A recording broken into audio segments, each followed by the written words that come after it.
The next thing I remember is you being okay, and then hearing the story that you saw Jesus, and I felt Jesus. I remember that too. I remember a lot of light. I remember feeling the presence of Christ and Jesus, and just that love and healing energy. And I remember feeling like this is all going to be okay. The entire room filled with light. Like, it was like the most bright light I've ever seen in my whole life, and it was like just showering me with light. And when I looked, it was like the only thing I could see was Jesus. My mom told me that when I was 3 years old, I used to talk about my past lives a lot. So I think I came into this world with some connection to my previous lives. I would meditate at like 6 years old. And then I was drawn to like shamanism. I made fun of him Oh, wow. for being vegetarian. My brother made fun of him. My parents made fun of your whole family. I didn't meet your family for like just no reason. You know, my decision to go vegetarian was inspired by your family. Oh, that's awesome. I raised my kids vegetarian, and they're the same way. Like they don't even want to tell anyone they're vegetarian. More acceptable nowadays. You don't live in the middle of nowhere, Pennsylvania. This week on Beyond Numerology, I'm sitting down with Shawn Shakti Shae Kehs, a deeply intuitive spiritual guide, multidimensional healer, and longtime explorer of the sacred arts. Shawn is also my brother's lifelong best friend, someone I've known since we were kids, and one of the most spiritual people I've ever had the honor to meet. Over the years, his path has taken him through many spiritual traditions, from Reiki and yoga to shamanism, tantra, and spiritual alchemy, all of which he now combines to help people awaken to their divine nature and transform their lives. In this episode, you'll hear the story behind why I named my daughter after Shawn. It involves revisiting one of the darkest chapters of my life, a healing that led to Jesus literally appearing in the room, and a moment that felt like standing between worlds, one neither of us will ever forget. So without making you wait any longer, let's get into it.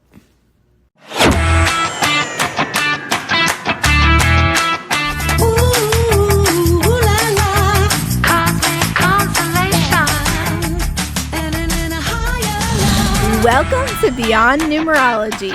I'm Tammy Lopresti, the creator of Cosmic Ascended Numerology, a rare and super accurate way of decoding who you are and why you're here. If you're new around here, I'm so glad you found us. And if you've been in my world for a while, then you already know that I don't do numerology like everyone else. Think of this podcast as your weekly spiritual hangout, a place where we dive into your soul's plan, uncover what you came here to learn, understand, and experience, and help you wake back up to the you that you came here to be.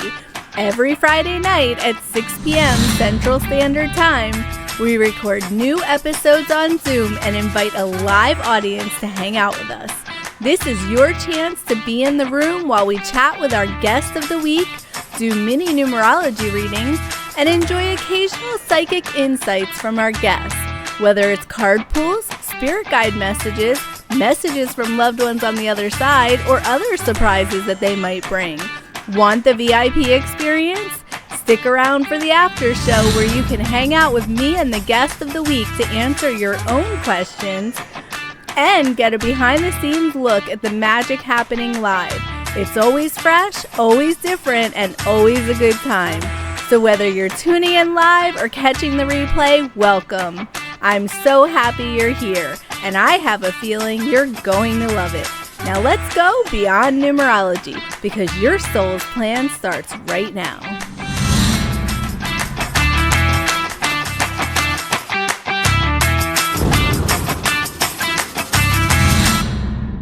Hi everyone, we are here. I have Shawn Shakti Shae Kehs. Should I say your last name or not? I don't know. Yeah, Kehs. Kehs. Well, I always think of it as Kehs. So, but I have Shawn with me today. He is my brother's best friend. I've known him since he was in middle school. So, that's a weird thing, but, but it's weird to know somebody that long. But he's always been just an amazing, amazing soul. He was the first one of us to go really, really spiritual out of all of us, I think. And and he's just amazing. So I think you guys are gonna really love him. So hi Patrine. Hi Suzanne. I'm glad you guys are here. Sorry for ditching you yesterday, Suzanne. Had a really bad headache. So so I didn't mean to skip things, but I skipped everything yesterday. So anyway, so so what I want to tell you about Shawn. Should I call you Shawn or Shawn Shakti Shae? Does it matter? It doesn't matter. Whatever you want to call me. Well, I've always called you Shawn. So. But what I want to tell you guys about him is that I named my daughter after him. He is you guys some of you may have heard stories about him before. He's the one that came in and did Reiki on me when I was in the hospital. And he's the one who channeled Jesus and brought me back to like the human world again, I guess, because I was pretty lost actually at the time.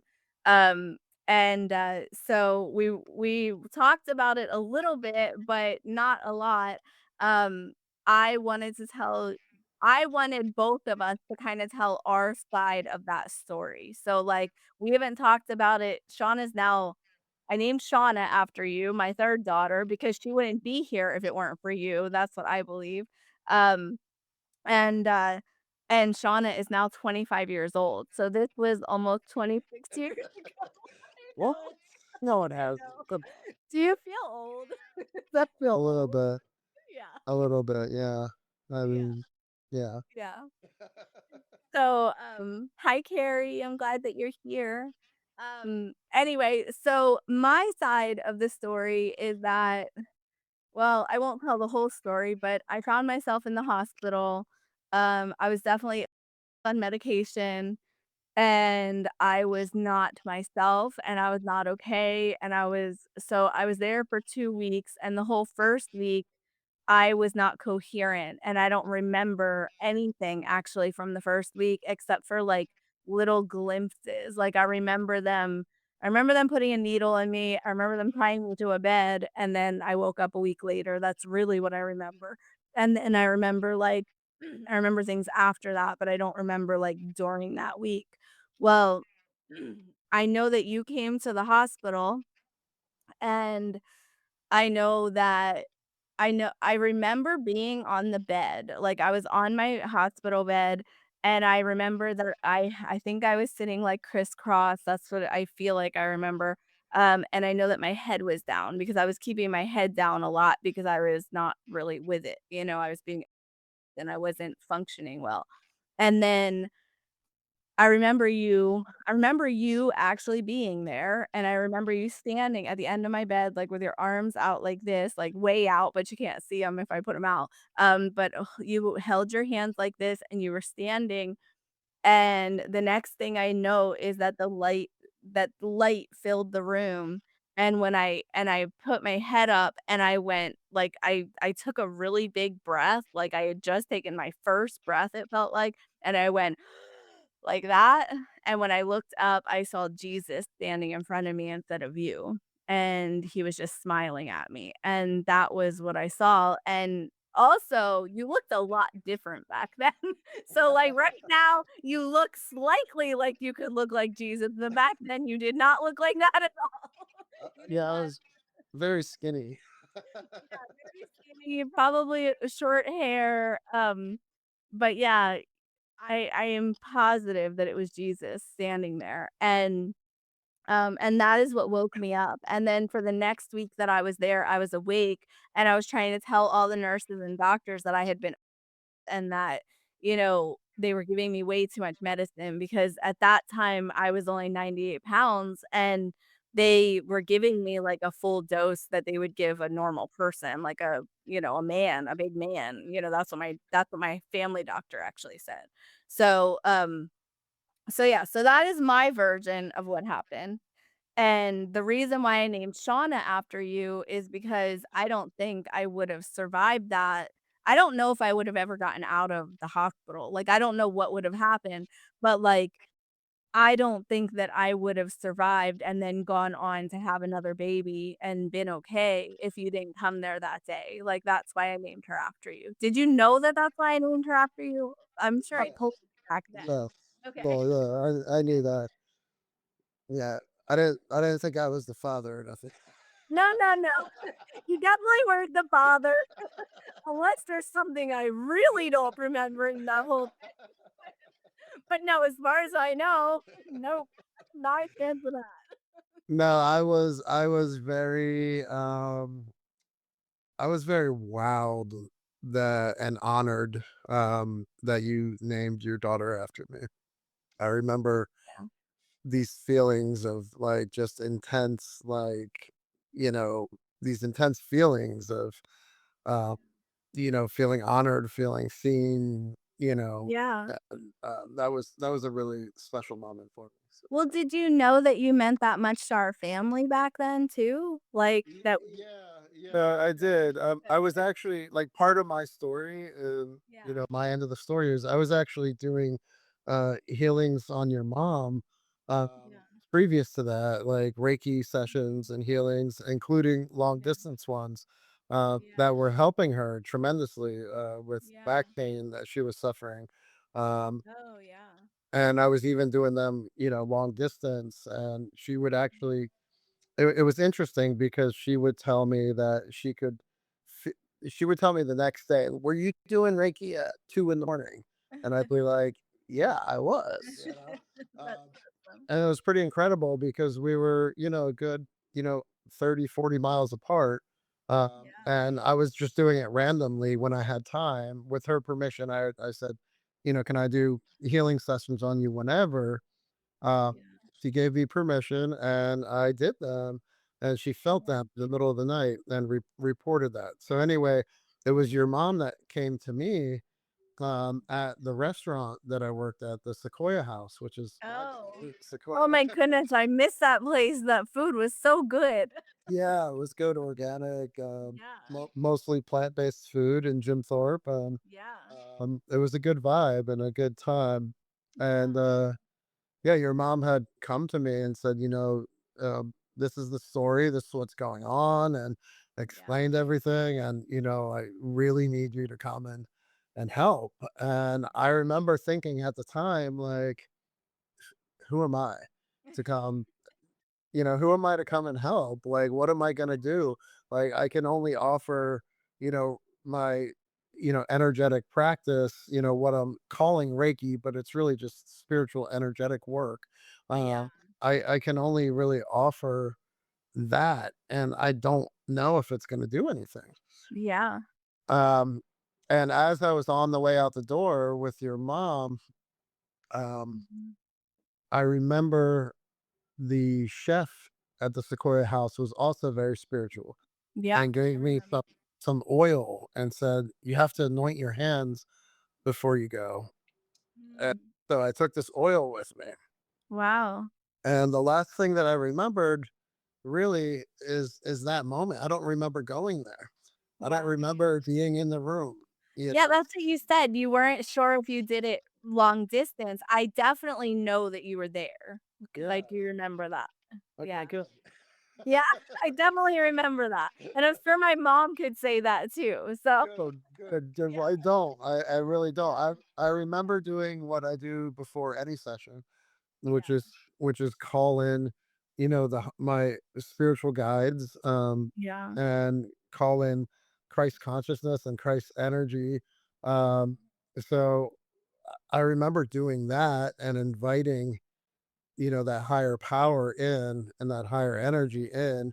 And I remember anointing my hands, but yeah, that's it. And then the next thing I remember is you being okay. yeah. And I woke then completely up. Yeah, yeah, and then hearing the story that you saw Jesus and I felt Jesus. I remember that too. yeah, I remember a lot of light. I remember feeling the yeah, presence of Christ and Jesus, and yeah, just that love and healing energy. And I remember feeling like this is all going to be okay. yeah. Yeah, the entire room filled with light, like, it was like the most bright light I've ever seen in my whole life, and it was, like, just showering me with light, and when I looked, it was, like, the only thing I could see was Jesus in front of me. I couldn't see anything but light and Jesus, and then he was just smiling. He didn't say anything. He just smiled at me, um, so so that was the halfway point of being in the hospital. The next week, they fought to get me out of the hospital because the hospital was fighting to commit me longer, because I had really good insurance then, unfortunately. Unfortunately, that's what happened. When you have good insurance, that's what happens. The next time it happened, a year later, I didn't have any insurance and they didn't fight at all to keep me, you know? So but that time they did, and so about I would say I would say about 13 days later, I don't know exactly when, but I was there for 1 more week, and then 3 days after I went home is when I had my near death experience. And so, you know, I wasn't gonna make it through any of that. I think it was just a time period in my life where I was meant to leave, like it was an exit point, Yeah. because there were 3 kind of exits at that time, that I almost exited, so, Well, you were definitely between worlds. yeah, yeah, it was well, and that's the other thing is that, like, you've known me for so long, like, I've known you since you were a kid, like, I think of you as a little kid, but I was a little kid too, really, you know? Like, I think you're only 2 years younger than me, but I think of you as a little kid because you're my brother's friend, but Yeah, yeah. Um, but, like, we've known each other since kids, and, would you agree that that was probably the worst you've ever seen me, I would think? You know? Oh yeah, for sure, for Yeah. sure. I since that was the worst I've ever seen you leading up to that moment, and since that moment, I've Yeah. never seen you even close. To being in that kind of Yeah. mental and emotional and spiritual state. Yeah. And from what I understand, it was all part of abuse from Yeah. your ex husband and some Yeah. possible other elements that were involved. And yeah. Yeah. Yeah, well, he had had a plot, and he was, like, trying to kill me basically over and over, like, there were different things that he did, but, like, that was all part of it. It was, like, first, I think first he me until I turned blue. I only know that I turned blue because he told me, because obviously I passed out. He thought I was and that's why he stopped, but then he was upset when I woke up, and then he actually had an all in all plot with his family, and they were all in on it to basically take me out of this world. He even had one of his roommates in on it, but luckily his other roommate did not agree, and he's the one who told me, and I got out of there in time. So that's what happened, and then I did leave him, but then I almost lost my daughter. I almost lost Samantha, who was only 8 months old at the time. The court was basically going to give her to him because he had a house and I didn't because I left everything to live with him, when I got pregnant. And so he had a house and I didn't. So when we went to court, they were like, "Well, give your baby to him. That's what you have to do." And then I went back to him because of that, even though he had tried to kill me a few times. And then for the next 2 months after that, he slowly me, and that's how I ended up in the hospital. Like, that happened. Did you ever find out what he did you with?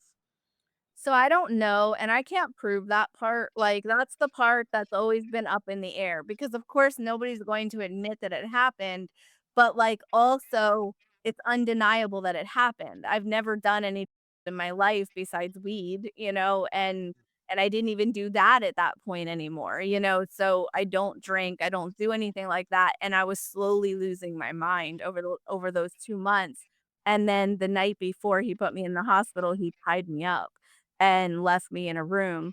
And then the next day, I completely had lost all reality, like all sense of reality. And that's how he got me put in the hospital. Yeah, I remember thinking it was some kind of psychedelic, uh, Mhm. you know, that, Yeah. put you into like a psychosis.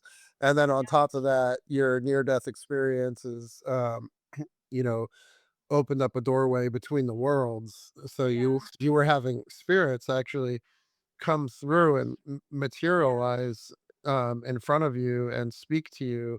Yeah. And that are those are all symptoms of a Kundalini awakening too, Oh, So really?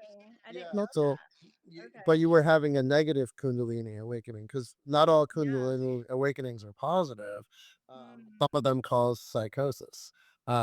So wow. the way yours was brought on, your Kundalini Yeah. awakening, was through Mhm. traumatic experience, which in Yeah. turn caused psychosis, and it opened the door to the spiritual realm for you.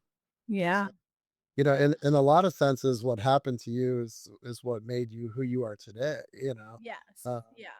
so it opened that door. Yeah, I believe that, like I had to come to terms with it at some point. For a long time I felt like a victim in it. I was a victim in it, but I felt that victim feeling all the time. I felt like I something was done to me, not something was chosen by me. And so for a long time I was like just angry and just mad at the world basically that all this crap happened and that, because it led to 10 years of fighting for my kids too, like, it Yeah. wasn't easy. Um, but but then at some point when I was way past it, I had to say, "Well, if I believe in numerology, and I do completely, then I have to believe that I chose this for some reason. Why would I choose this?" And that's when I started saying, "Well, of course I chose this, because now I understand people." Like, people can come to me with almost anything, and I understand them because I've been through some level of it usually. So, anyway, so, I mean, the whole point of this is that, I've always wanted to talk to you about it again because I always wondered what your side of it was. Like, did you see Jesus too? And did you know that that happened? Because it always felt like I'm the only one in the world that knows that that happened. And, it's a little like, Yeah, sad. I definitely knew that it happened. I knew it happened. I knew the moment you were better. I have no recollection of driving to the hospital. I have no recollection of walking in the hospital. I Yeah, just have feelings like the energy that was there. yeah, I think I was in like such a deep meditative state because I remember like feeling like I have to be prepared, and I remember feeling like there was a spiritual warfare almost, yeah. There like was. you were being held hostage by Yeah, these entities, and I needed to yeah, release you and get yeah. rid of. I remember those feelings. I remember Jesus for sure. Um, But I do remember you being there because I feel like, well, so many people came. That's why. Like, my grandmother came and my aunts came and my mom kept coming and my ex kept coming. So like everybody kept coming to the hospital. It was just like, so I know that part, but that's, like, all I know. But I also regress during that time where I didn't remember stuff about my own life, like, I didn't remember that I was a smoker back then. I didn't remember that I smoked cigarettes, so people kept bringing me cigarettes, and I kept giving them to people. Like, I kept going, "I don't smoke. I don't know why they keep giving me cigarettes. I don't smoke," which would have been a great time to quit. right.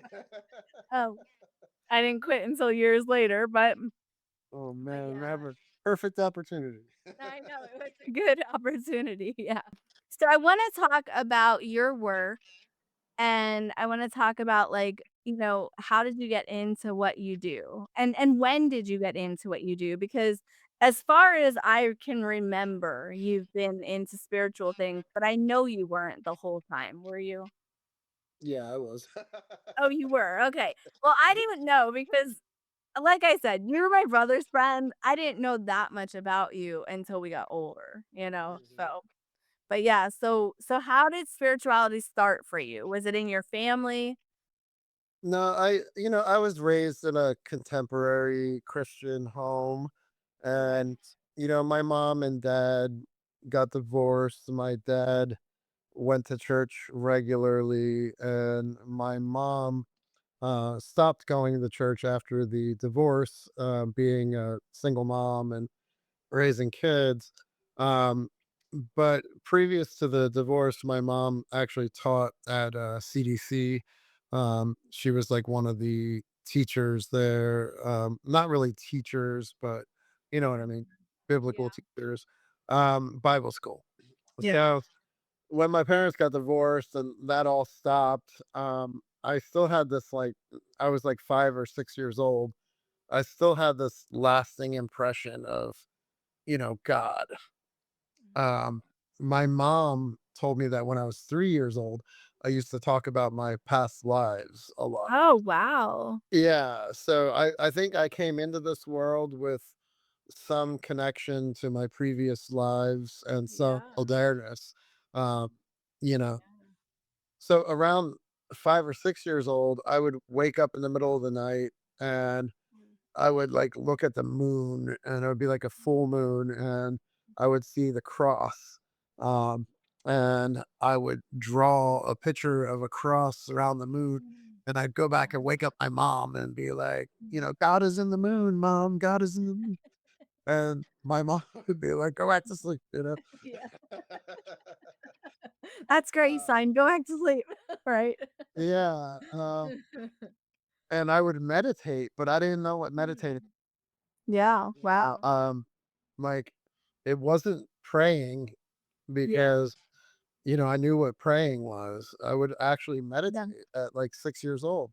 Wow. Um, and then when I became an early teenager, I was obsessed with like Wicca and like witchcraft and that kind of forest Celtic fairy magic, you know.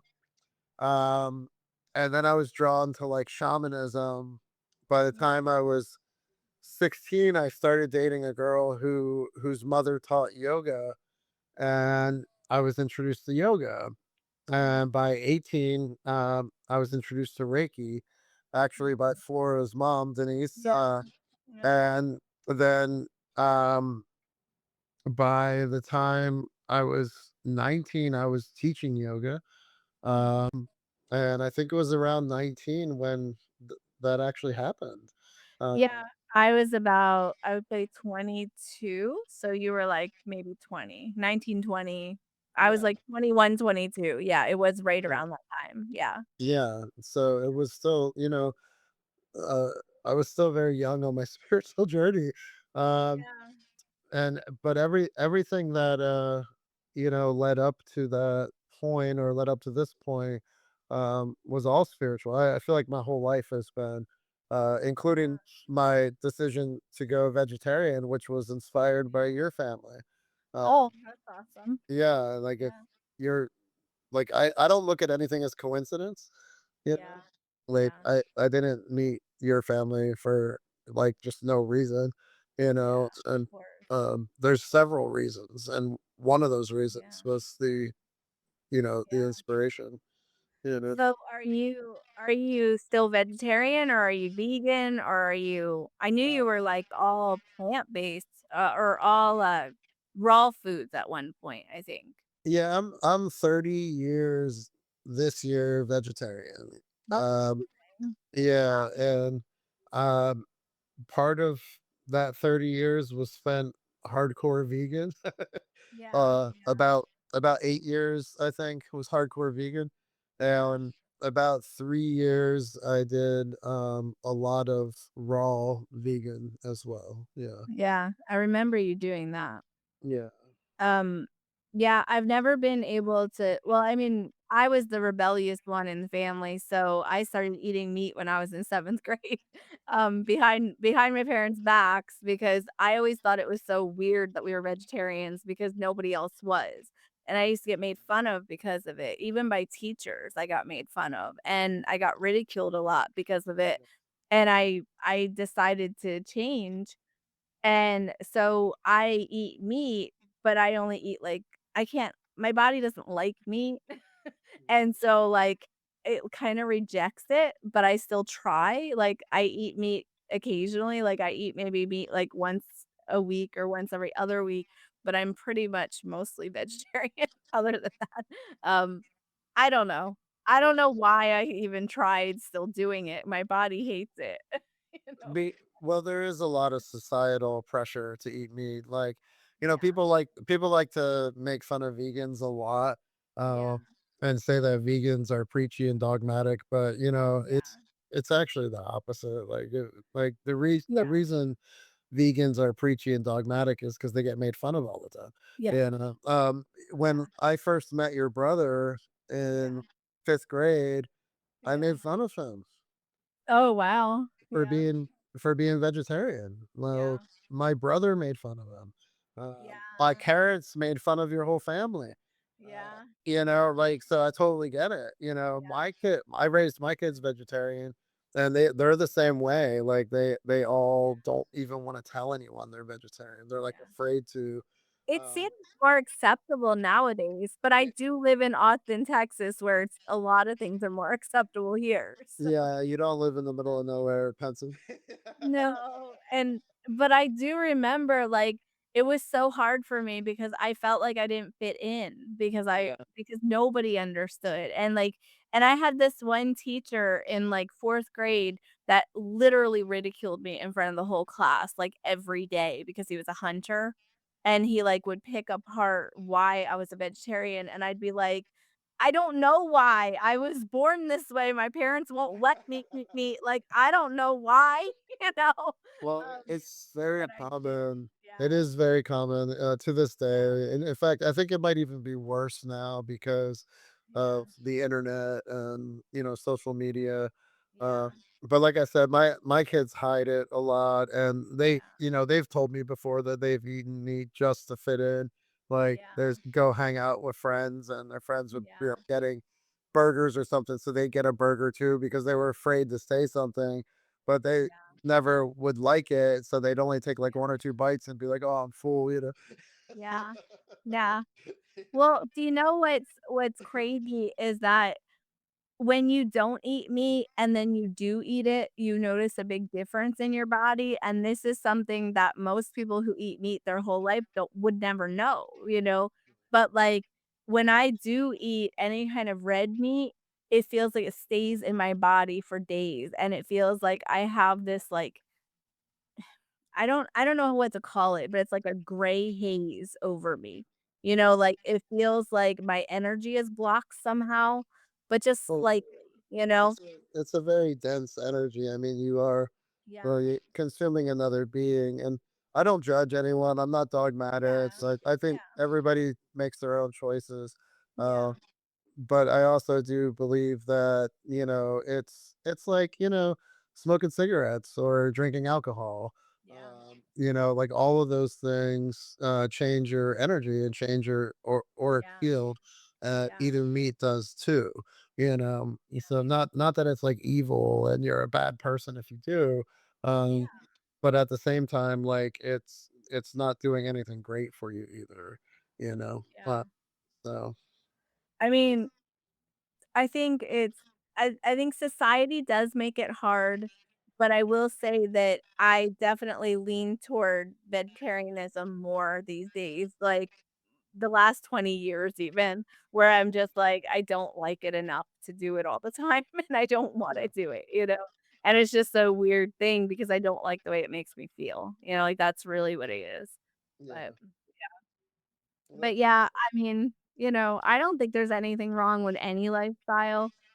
I don't think that I could probably, like, live with a hunter or anything. Like, I Yeah. definitely was a vegetarian, not for health reasons, but because my parents didn't believe in, Mhm.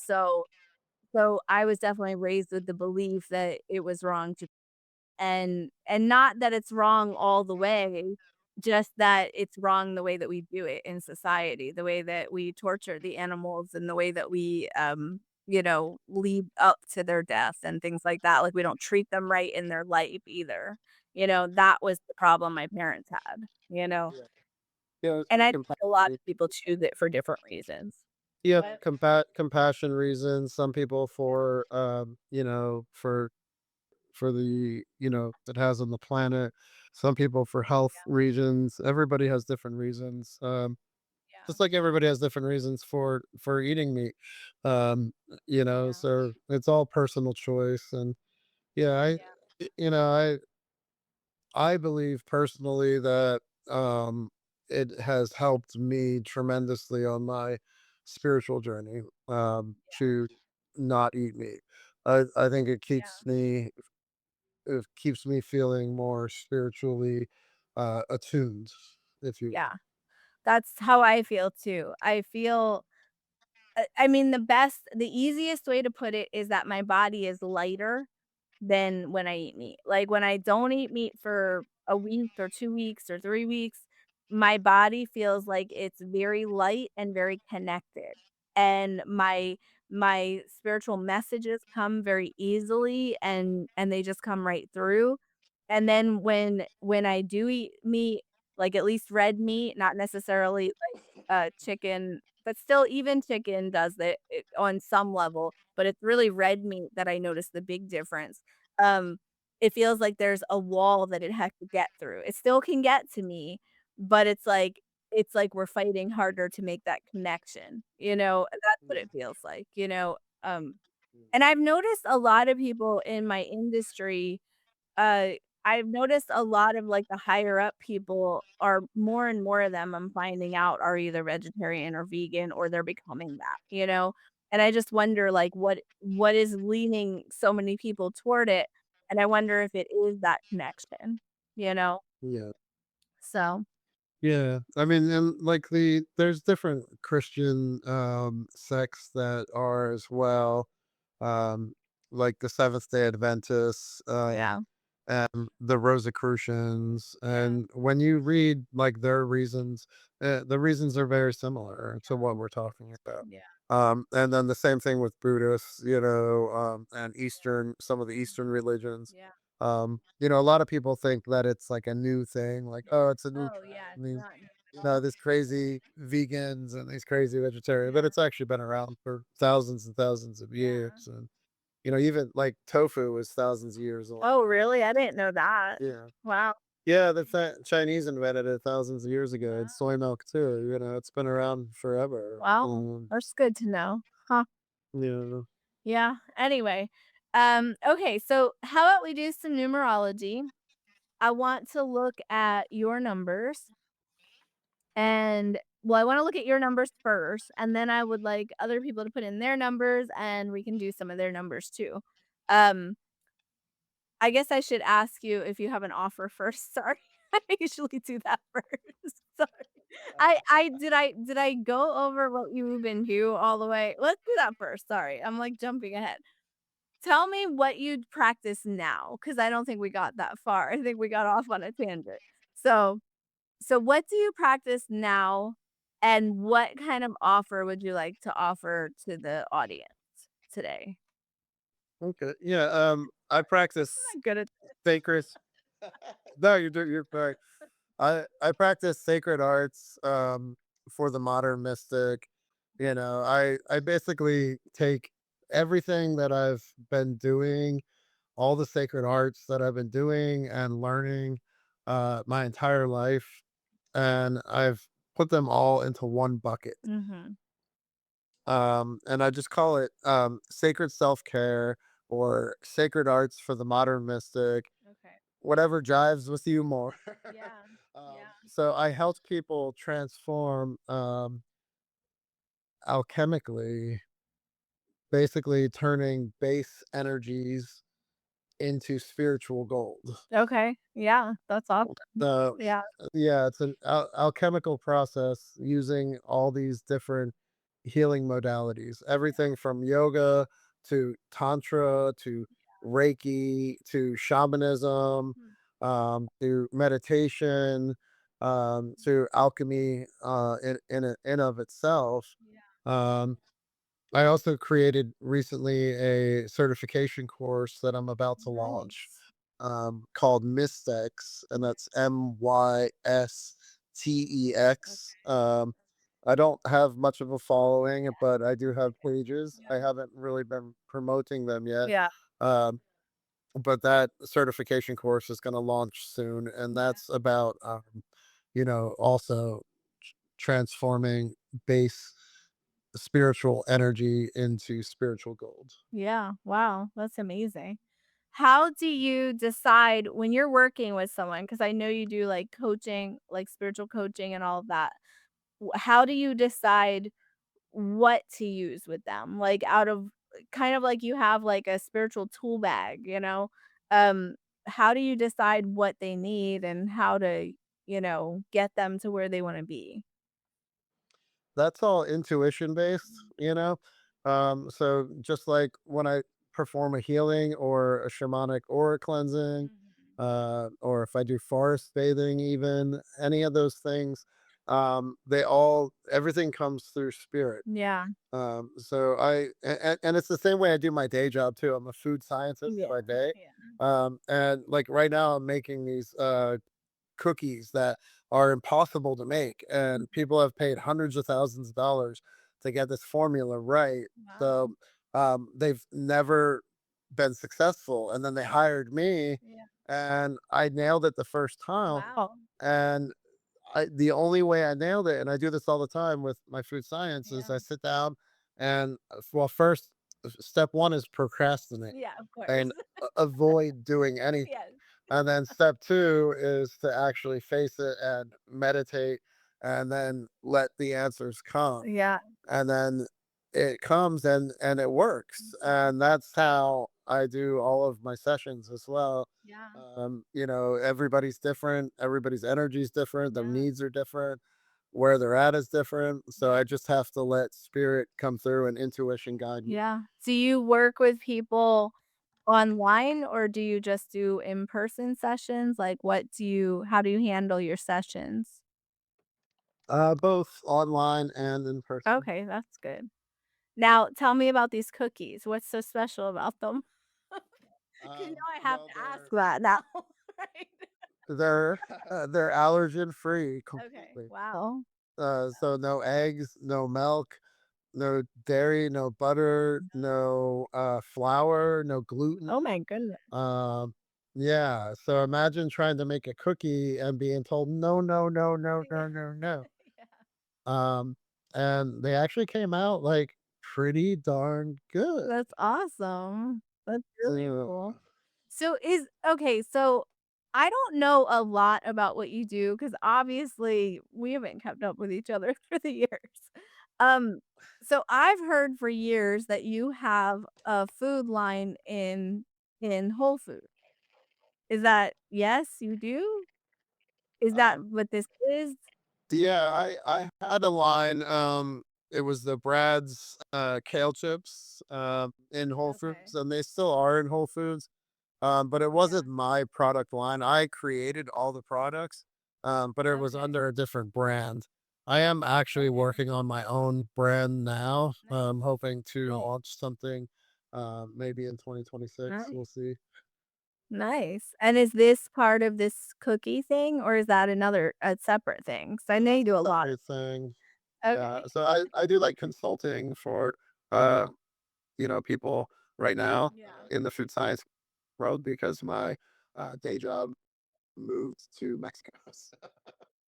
Oh, okay, yeah, I did see that you've been going to Mexico a lot, so yeah. Yeah, yeah, yeah. Uh, wow. Okay, that's I'm having so trouble interesting. hearing you though for some reason. Oh, yeah, you're starting to break up, like, your sound is starting to get, like, really crunchy. I don't know why. Did you plug in that cord again? Like, maybe it's that? I don't know. Oh, I lost him. Well, he'll come back. Anyway, he's very interesting, guys. Like, I've been wanting to catch up with him for years and talk to him about, like, what he's been doing. I just kinda see him in passing all the time, like, when I'm in PA. Finally, we met up for lunch, this last visit that I was there, and that's how I got him to come here. But, like, otherwise, I just hear, like, these rumors, Shawn's doing this and Shawn's doing that, and I see his Facebook and everything, and we just haven't really, like, connected in so long, you know? So, but yeah, I wanted to get him here because I wanted to talk about so many things with him. He's fascinating. So, and Flora, because you've known Shawn personally. So, but yeah, so we're going to get into some numbers. So you guys should put in your numbers so that we have some to choose from when he does come back. And I'm gonna do his numbers when he comes back as well. I do have those here. So feel free to put your numbers in. And I guess I should look at the comments because I haven't done that very much. Um, Patrine said, "You just got a pressure change in your left ear for a second. Exciting." I guess that was, like, right at the beginning of the show. Um, so I get my left ear when I'll get, like, ringing in my left ear. That's downloads, I get downloads in that side. I don't know if that's what you're getting or if something else happened, I'm not sure. Maybe you were having a premonition that this was gonna be, like, the best talk in the whole world. I don't know. And Karen, I guess you were here, you might not be here anymore, but I'm glad that you were here. And Suzanne says, "Love your dragon." I know this dragon shelf is so cool. I've been wanting to put it up forever, I just didn't. Oh, John's back. I'm Hi. back. Hi. Yay. I don't know what happens. I don't know, but you sound better. So Oh, that's good. good. Good. That's all that matters, right? So, Awesome. yeah. So, okay, so I want to talk about whatever offer you have and tell them what that is and how it works. Okay, yeah, I'm right now offering $100 off a alchemical transformational session, um, which is like a coaching session to see where you are spiritually and how we can transform you alchemically so that you can reach that spiritual goal. Nice. That's awesome. And this is basically what you were talking about like earlier where you kind of take like your different tools and you decide where you would aim, the work. Is that kind of what you do? Yeah, well, this would be like an initial session to determine like more of like where you're at and where we need to go Okay. and kind of get to know you Yeah. and see if if you like working with me and all that kind of stuff. Yeah. Yeah. That's awesome. I love that. So I will put that in the show notes later. We're having a lot of like distraction again. Like I don't know what it is. Like audio distraction. Yeah, I think it might be my charger for my phone. Yeah. But if I take it off, I'm gonna lose you. I know. Well, let's just leave you plugged in, and that's okay because, I'm gonna do your number, so I'll do those quick. Let me try my phone. Yeah. Well, now it went totally quiet, so can you hear me still? Okay, okay. We can't hear you, but you can hear me, so that's okay. Okay, so I'm gonna do your numbers, and then we're gonna go into other people's numbers, okay? So, so I have your chart already written out. Have you ever had you could just do, like, thumbs up or thumbs down. Have you ever had my mom do your numbers before? Because I don't think I've ever done them. No. Okay, you haven't had numerology done on you? From us? Oh, okay. Alright, that's interesting. Okay, cool. Well, okay. So, what I look at when I look at these charts is I always look at what stands out, okay?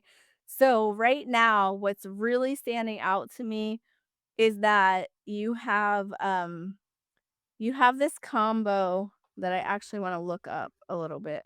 You have this really artistic way about you that, like, you are very driven by art, like, I can see that you're very motivated by it, and you're very driven by, like, creativity and art and, like, music and all of those things, okay? But you add your intellect to it, so, like, there's this, like, creative genius going on, like, that's what's going on in you. That's, like, the very center of your chart, and then you've got, like, some chaos on the edges, like, I'm seeing chaos, and the chaos is, like, there's like some imposter syndrome going on, and even you even said something like that in the beginning where we were talking about you coming to the hospital and helping me, and you saying, well, who am I to do that, so that's very much like what imposter syndrome shows up as, you have a lot of that going on, but then you also so you have a lot of that going on, and then you have a lot of self-doubt. So, like, you'll do all these amazing things, and you know that you're amazing because it says it right here. You know that you're amazing. You realize that. You can see that you're good at everything. You can see that you channel well and that you do well with bringing in the things that you're trying to bring in. But then you doubt yourself and you say, am I doing the right things? Am I doing it the right way? Am I partnering with the right people? You know, am I just making it all up? Like those are the things that you would be doing.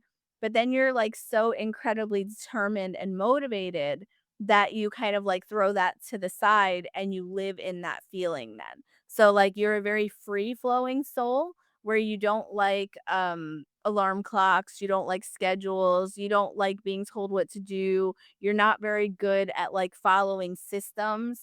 So like you would be the type that would like start a project and then get carried away by a different project like later. Not that you wouldn't come back to it because you're not someone that doesn't finish things. You're somebody that lives more in the moment though. You're like, I want to do this and I'm going to, and I start it and I love it. But then this comes along and it kind of trumps it, and you go, okay, I'm going to live on that now for a while, and then you come back to the first thing and you keep doing that, and that's why you have so many projects in the air. Like it feels like you have a lot of projects in the air. And then I just wanted to look at this one combination. Oh yeah, okay. So that's why it's standing out to me. Okay, so I'm not going to talk about that combination actually. I'll talk about that privately to you. But I'm going, why is this standing out to me? You have like you have some difficult combinations, going on. So, but one is that you are the guided sufferer. Okay. So you are somebody who goes through a whole lot of hard things. And then you always turn that hard thing into a positive and you always make good of it. So, like, instead of it being this hard, terrible thing, you go, well, actually, it was good because, and then you use that hard thing to teach others so that they don't have to go through that hard thing anymore. So you're someone who creates a bridge from your hard thing to the where you got to, and they don't have to like experience it then because you were able to turn it around for you, and to see the good in it. So that's what you do for others. And so what that essentially says is that you're the light for other people, which you very much are in a lot of ways because you're a spirit guide on earth, you're a natural consoler, you're someone that people can come to with anything, and you're never going to judge them and you're never going to treat them bad. You're also the humanitarian, so you're someone who loves people a lot. You may not like people, but you love people because you have another number that says, I don't like people because they annoy me. But like, I love all humanity, I love people, maybe generally. I love people. They're amazing. But when I have to deal with the bullshit that people bring, I have no tolerance for that. And so that's where you would say I don't really like people. Like I don't like their ignorance to spirituality, like, that would be, like, kinda where that would be, um, and it would say, like, "I'm on this mission," and a lot of people don't get it, and that would be your biggest struggle is, like, you're on this mission where you're always trying to kind of fight your way ahead and, like, break through the barriers of it, and I think you've done that your whole life where people just don't get it and you're light years ahead of them, and you're just always going, I'm going to forge the path. I'm going to keep forging the path, but that path feels tiring because it's kind of like obvious to you, but it's not obvious to everybody else yet. And so that's probably been hard. And then there is this element of like, I've known the whole time, guys, like wake up, like there's this like, you know almost tired of that fight, like tired of trying to explain it and trying to make sense of it for people that don't get it. And so you don't even go there anymore. Like you don't even play that game anymore. Either people get it or they just get out of your way so that you can make it happen, because you are making things happen. So that's the big thing in your life, is that you are someone that's very motivated and driven and directional, and you are making these things happen whether anybody gets it or not. Like, you are willing to do it alone if you have to, but you're going to do it and nothing's going to stop you. And so that's your biggest driving force. It, well, I would say your biggest driving force actually is because like as soon as I said that, the guide said something else. Your biggest driving force is the fact that you came here to break the chains of what people have been trapped in before. So, like, you're here to kind of, like, look at the world around you and say, "We don't tolerate any more of this injustice or any more of this misunderstanding or any more of the crappy ways that people have been doing things." You're like, "I'm ending that with me. We're not doing that anymore." And so, like, that's really what your big thing is that you stand on, is like that change in humanity where people didn't get it at all. And now they get it completely because you refuse to let them not. Like, that's kind of what it is. Not that you're going to sit with them anymore and hold their hand unless they want you to, but your big goal in it is like, I'm done with it being this shitty way. I'm going to make it better, and whether people see it or not, that's going to be my legacy. Like, that's going to be what I leave, and maybe they'll see it then if they don't see it now, and that's kind of your thing. But then that's the other thing, is that you're working on a lot of legacy. Like, you're working on leaving your stamp here, and not necessarily your name, but your presence. Like the things that you're doing here that are making the difference. You're doing a lot of that in a lot of directions, and you're going, "Okay, I touch this, I touch that, I touch this, I touch that." Maybe nobody sees it right now, but they're going to someday, because it's going to have a ripple effect, and that's what you're trying to do. So I would say that's your big driving force that the guides are talking about. They're saying you're working on the ripple effect of your actions, not necessarily seeing me in the moment, but seeing me over time. This is building to something. That's what they're saying. Um and then I just want to look up one more number, because I just want to make sure I know what it means. Okay, so you're the empath. I was like, okay, I do know what that number means. You're the empath, and you're the one that feels what everyone feels. But that's as much your curse as it is your gift, you know, because you do have trouble with red flags with people, and you really just give people too many chances, and you always kind of go, well, they did it because, they weren't okay, or they did it because whatever, whatever.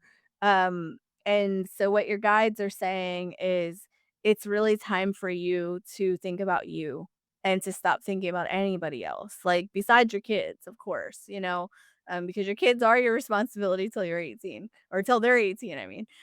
But like, but other than that, the guides are saying it's time for you to think about you, because your course has been blocked a lot by people that you've given second and third and fourth chances to. And it's time to stop that, because you need to move into the manifestation energy of your chart, rather than the poverty and the brokenness and the being held back part. Like, you have a very solid balance in both, where you manifest like crazy. You're, like, I definitely see that in there, that you manifest like crazy and you stand proud in that energy. Okay, but then things beat you down and stop you and block you just as much. And so it's time for you to just literally say, enough excuses from everybody. I'm not going to listen anymore. Like, I'm not taking excuses anymore. From now on, this is what's right for me, and you either join that or get out of my way. So don't so that's kind of like the message, like, don't keep giving in to things that are wrong. because you're only breaking your own heart and you're breaking your own rules, and it's not good for you. So, anyway, so does that make sense? Yeah, I mean, wow, so I mean, you you nailed it. You nailed it 100%. I mean, and everything you said, I completely relate to. Um, I have a Yeah. saying, be a chain breaker, not a chain maker. And it's a saying that I've been like, has been going through my head for decades, and I don't know why, but it just goes through my head constantly. I am a powerful manifester, as you know. I can manifest anything. But I also do ignore red flags like crazy. I get in really horrible relationships with people that beat me down, Yeah. harm me, and I allow it to happen because I see the potential in people and I want to help them Yeah. because I'm empathetic. Uh, so like all of Yeah. that, completely Yeah. nails it. I get it. I wanted to ask you something though. Yeah, yeah. I was born at 7-Eleven, not Wawa, 7-Eleven AM. Uh, Yeah. I see 7-Eleven everywhere, like Yeah. 7-Eleven. Yeah. Anything to you? Yeah, so, like, whenever you're seeing any kind of repeating numbers, that is always the guides talking to you, like, because they don't talk in our language, they'll talk with signs and numbers, and luckily numbers can be deciphered, okay? So when you're seeing 7-Eleven, it can mean a couple of things, but I would say what it means is that so this is what so I'm trying to say what I think it would mean, and the guides are talking. So they're like, they're talking about the path that you're walking with them. Okay, so I want to say it means something about your intellect. It means something because it's the number of wisdom. 7 is the number of wisdom. Okay. And then 1 is the number of your path. So it's like the wisdom of your path. Like you're walking the wisdom of your path. That's what it would say. Like you're walking into the future with that wisdom. Okay. But the guides are stopping me when I try to say that. And they're saying, no, he's walking with us. He's walking with his guides. Like you're walking not only as a guide, but you're walking with the guides hand in hand. And you're walking through this path to the future as the guide, like, as the guidance for others, and they want you to remember that, like, that's what they're saying. They're like, "Remember, you're walking with us, you're not walking alone." And you're carrying all of this into fruition for people like because sevens also it's funny that you call yourself an alchemist and you talk about alchemy so much because 7 is the number of alchemy. 7 is the bender of reality and you have 2 sevens in your chart as well. It's like you are the bender of reality. You're the one who shapes reality any way that you want it. Your only thing that stops you from doing that is this energy that pulls you into other people's bullshit. Like, other people start telling you their sob stories, and then you go, "Oh, okay," and you become that human with them. Well, you're not really meant to stay in that energy. You're meant to visit it so that you can help people, but, like, you're staying longer than you need to, and that's what they're saying. They're saying, "Remember that you walk with us. You're walking as."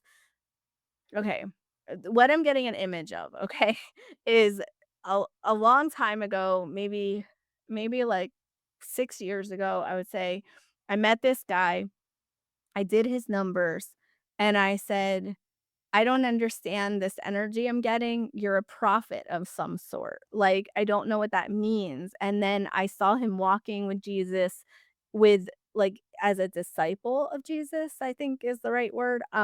Like he was one of his like crew, basically, like walking. And I saw him walking the path with Jesus way, way back when. And I thought I was crazy because I kept hearing the word prophet. I heard it over and over every time I looked at his numbers And when I'm looking at your numbers, I'm not seeing the same thing, but I'm seeing something similar. I'm seeing you walk not necessarily with Jesus, but I'm seeing you walk as a guide, like walk and you're walking with a tribe of other guides that are on the other side. You're not walking alone. You're the human in it, okay? And you may feel alone, but you're walking with a whole entourage with you, and you're walking through life changing things. Like you're walking through life touching things and changing them instantly, and then you keep walking. And the only thing that they're showing me that stops you is when you sit with the people and they tell you their story, and then you start living their story instead of your story. Like you start joining their path and you leave yours, and that's where you're getting thrown off your path. Not that you could ever be off your path, because that's not really a thing, but, like, you're, like, joining too much of that, and that's why they're showing you the 7-Eleven, because they're trying to say, "Stay on your path with us." Like, "Keep walking with us. We need you." Like, we need you to be the messenger that way. That's what it is. It's a messenger. Um and we need you to do our work this way. And so you're channeling energy from the Akashic records, and you're also channeling energy from your spirit guides, and then you're also channeling energy from past lives, because that's why you're good at everything, because you're channeling things that, like, past knowledge that you can access still. And when you are falling into your empath stuff, which empathy is wonderful. Like, being an empath is a beautiful, beautiful thing, as long as you can help without taking it on, and that's where you're blending it too much. Like, that's what they're saying. You're not that you're elevated than anyone, you're not better than anyone, no one's better than anyone. It's just that you came with a different kind of purpose than most people. And a lot of people will try and bring you out of that purpose by having you sympathize with them, and then joining their bullshit is what really happens. And then you actually fall out of the work that you're doing for a time, and then something wakes you up again. Probably seeing those numbers again a lot will wake you up again out of it, but that's exactly why you're seeing them, because they're saying, "We want you to remember you came here for this, not that." Like, you came here to help, but you didn't come here to join the problems. You came here to help the problems. So, yeah. Well, that makes a lot of sense. I know that was a lot of an explanation, but I was getting a lot of images, and they were talking a lot. Yeah, no, that makes a lot of sense. I've been seeing that number my whole life, and it's the exact time I was born. And there's been a joke about it my entire life. That's why I said that you were born at Yeah. 7-Eleven alive. I don't know if you guys have Walmart or 7-Eleven in Texas, but you're for Yeah, sure. we have 7-Elevens everywhere here, actually, which is funny. Um, and I looked it up as an angel number before, just out of curiosity. Yeah. Um, and it said, but yeah, like walking with the masters, and Oh, master good. them. Yeah, so it's very similar Good. messaging. That's awesome, because usually angel numbers don't tell you much. Well, that's good. That's good. Uh, Yeah. Okay, so let's do a couple of parts of other people before we get off of here, because we are over time already. Um, so oh, Patrine. Patrine says, "My eyes just welled up. I could feel him being truly or seen truly." Yeah. Well, and that's the thing. That's actually what the guides are trying to the guides are trying to send that message to you right now, actually. Like, that's one of the main messages coming through your chart right now, is like, you are not forgotten at all. Like, you are not lost. Um you're not in a dark space, even if it feels that way. Like, they're trying to say, like, you are shining even if you don't feel like you're shining. They're still here. Everything's good. You're doing the right things. Just keep on that. Don't fall back. Like, don't fall into people's crap. Like, that's what they're showing me, is that you keep kind of like leaving your path a little bit, and getting consumed with things that aren't yours, and then you come back and it the energies don't match, like the energies that you're joining are very low level energies where people are getting caught up in things that are just very, very human and not very spiritual at all. And then you're going back to your path as if that didn't happen, but it's throwing your energy off. And that's what's causing your imposter syndrome as well. And it's causing a lot of your self doubt because you're going, well, who am I? But the thing is, you're the one that has all this power that you're not really able to use when you're joining that bullshit kind of path, So that's what's happening. Anyway, so so I'm gonna look at let's You want, let's you want me to yeah, pick the numbers? Because I yes, actually, yes, please, because I don't wanna do favoritism. So well, I'm gonna do favoritism because okay. because I see my number 17, 11, 68. Um, Oh, you know what? That one stood out to me too. That's funny. Okay. so Okay, so we're gonna do Sandra. Um, okay. And it is well, I write it 11, 17 to but yes, it is your number the way she writes it. So, um, all right. So I'm just gonna draw it out and then I will tell you guys what it means. And actually, those numbers are actually very similar to your numbers. Do you know that? Like that chart is very close to your chart, which is funny. It's different, but it's very close. Because you have a lot of those numbers. So that's probably why you're drawn to it. Okay. Okay, so Sandra,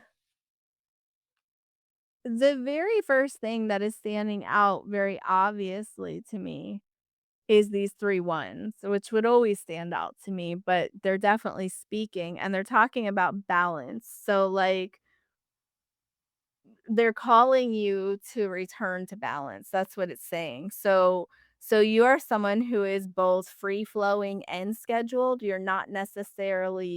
Um you're not necessarily one or the other, you're both. You prefer free flowing when you're in your creative mode, but when you're in your kind of like structured mode, like business mode or like get things done mode, you like the structure. Okay? And I think maybe well, let me see. Yeah, I think you've been feeling like something is pulling you out of that structure. And so you're being told to come back to that structure and remember who you are and remember how driven you are and remember that um that that you are this balanced solid person. It's kind of saying like come back to this balance because I think you've been pulled out of it a little bit into this, like, flowy state, but really actually like a fear state. Like, I'm actually feeling a fear state with it. And then I'm seeing you being able to manifest really easily and definitely having a lot of manifestation going on, but somehow you're dissatisfied with the manifestation that's going on. So they're saying like return to that balance and then all of your manifestations are going to start making sense again. You're going to start bringing in things that you've been wanting to bring in rather than bringing in things that are more, like you're confused about. Like, it's like you're bringing things in, you're bringing things to you because you're manifesting like crazy, but you're not quite bringing in the good positive things that you're trying for, and you're a little bit confused by that. That's what it's showing me. And then that's gonna change when you kind of find your ground again. Yeah, spiritual balance, Patrine, that's right. Um, you don't have the same birthday, but you have, very similar numbers, like, very similar numbers, like, your whole chart has the same boxes filled. I mean, very different meanings, but same boxes filled. So, but yeah. Anyway, I hope that helps. Okay, so pick another one. Hi, Lisa. I'm glad to hear. The other one that stood out to me was the 5/19/1979 Shelley. Okay. Funny. I have a theory about Shelly. Shelly, somehow, well, I don't pick the numbers ever, and somehow Shelly gets picked every week, no matter what number she puts in. She must like stand out to every single guest. I swear, which is so cool. Okay. Okay. So 5/19/79.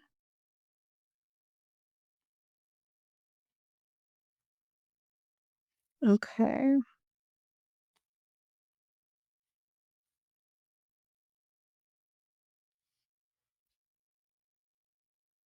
Okay. So this person, so there's a few things I could talk about with this chart. This person's an extreme people pleaser. They have um they have this energy where they want everyone to be happy around them, and then they're also the visionary. So like this is the visionary, and this is someone who's going to do big things with their life as long as other people don't tell them not to, as long as they don't let the outside voices of people, the good intentions of others usually, or not even always, but the good and bad intentions of others, as long as they don't let that cloud them, then they're going to do something big in this lifetime, bigger than usual, because they're the visionary. And what the visionary is the visionary is someone who can see the future in some way or multiple ways. This person has a lot of that kind of energy, like the psychic energy, the third eye is open. And then there's someone who has the ability to make it happen. So like not only do you see the future somehow, but you also have the ability to make it happen. So you bring it to life, so you see it in your head and then you bring it to life. And the only thing that stops you or stops this person is that they might let other people's judgment get in the way, but they are fully capable of making all the things happen. And then also, I want to say that they're on an optional last life, which means that it means that they're almost done with everything they wanted to do. They don't really have anything in their way this time. Not that life is easy, because life is never easy. Um, because humans not supposed to be easy. But they don't have anything in their way this time, which means that like they probably will do the things that they came here to do, because they're both the teacher and the guide and the spiritual like a spiritual teacher as well. Uh but they have this optional last life. The optional last life says, I might do all the things that I want, and I want to come back and do more because I'll have so much impact that I want to continue that. Or I might come back because I didn't do it as much as I would like to do it.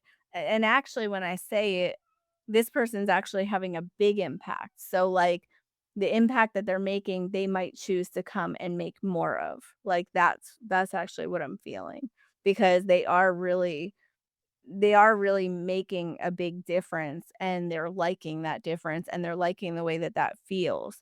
And I can't say that they've stepped into it all the way yet, because I don't know that, but like when they do step fully into it, that's going to be the feeling, is like I like what I'm doing, and I know that I'm helping, and I know that I'm doing the right things, and I want to probably come back and do more of this because this is fun. This is good. This is what I wanted to do in the world. So hopefully that makes sense.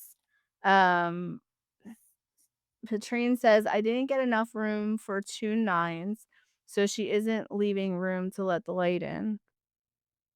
Hmm. I don't know. I didn't see that, but that could be.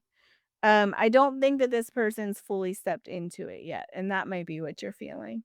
Um, Sandra says, I know I need balance in general, and yes, I'm being pulled to introspection, research. I live in a 349, so 16/7. I don't know what that is. I'm sorry. Do you know what that is, Shawn? I don't know what that is. Um, I am a life path 25/7. I don't do life path numbers, so I don't know that either.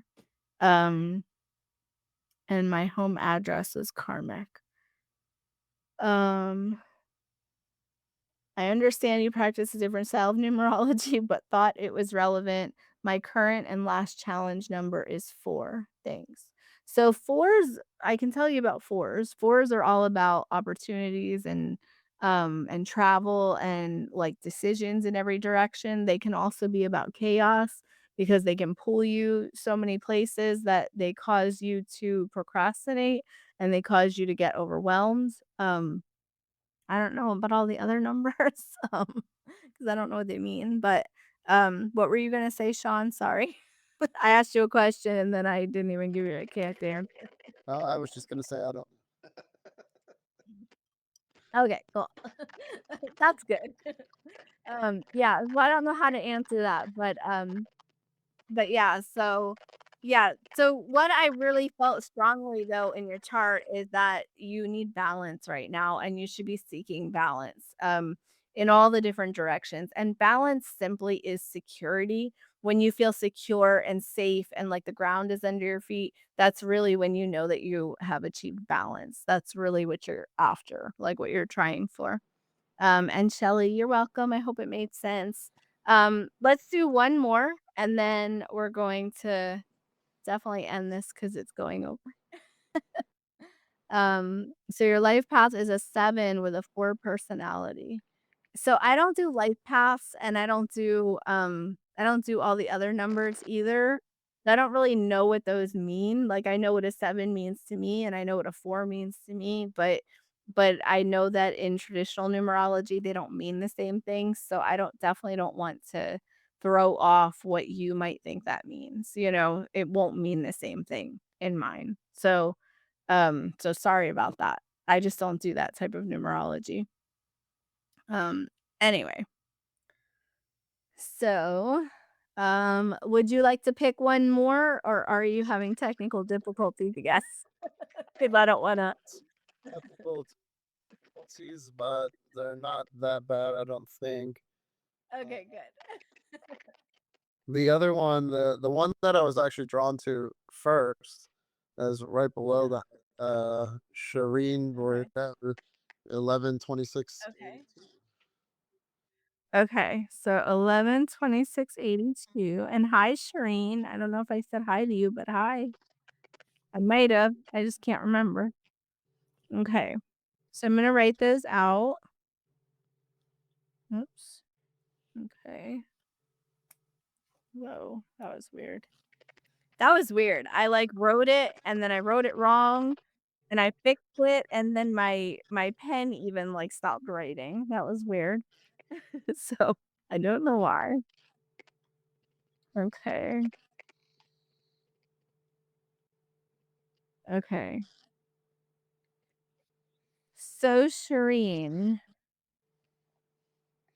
so this person in school of God, there's a lot of love in this chart.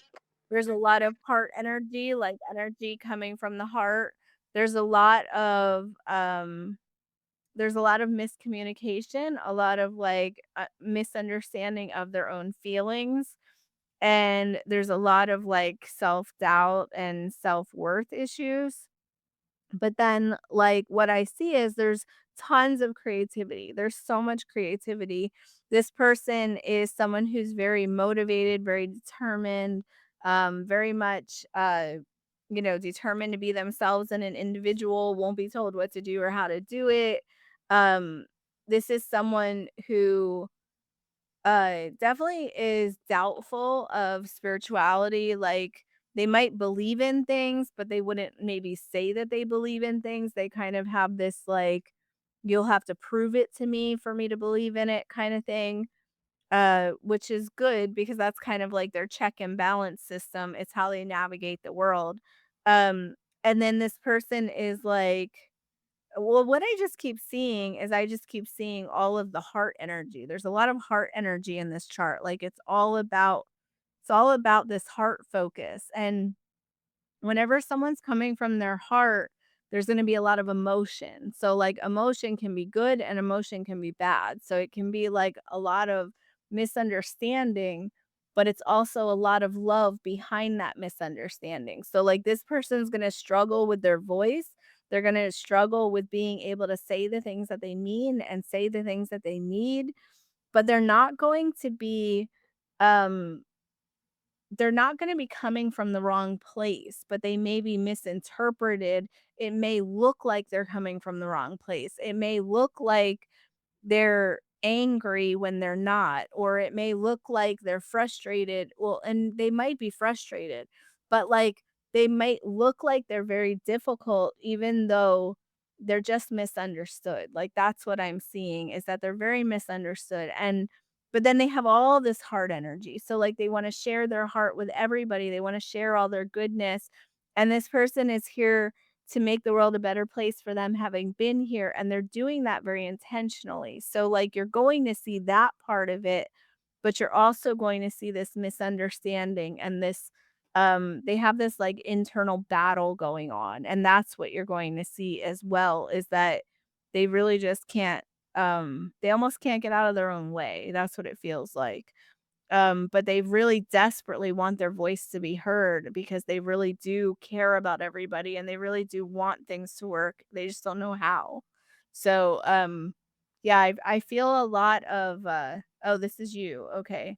Um, I feel a lot of um trying to use your voice and not being able to.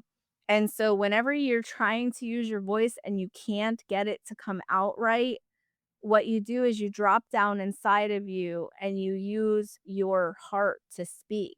Like instead of the so what happens is like you start to try and talk, and then the words that are in your head don't come out the way that they are inside of you.